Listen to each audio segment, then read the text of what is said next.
وَأُدْخِلَ الَّذِينَ آمَنُوا وَعَمِلُوا الصَّالِحَاتِ جنات تجری من تحتها الانہار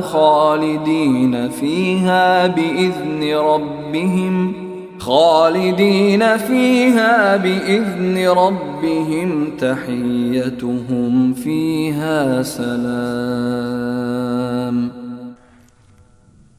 اور جو لوگ ایمان لائے تھے اور انہوں نے نیک عمل کیے تھے انہیں ایسے باغات میں داخل کیا جائے گا جن کے نیچے نہریں بہتی ہوں گی، اپنے پروردگار کے حکم سے وہ ان باغوں میں ہمیشہ رہیں گے، وہ آپس میں ایک دوسرے کا استقبال سلام سے کریں گے۔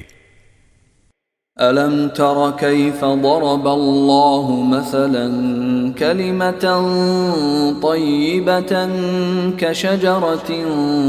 طَيِّبَةً كشجرة طيبة أصلها ثابت وفرعها في السماء۔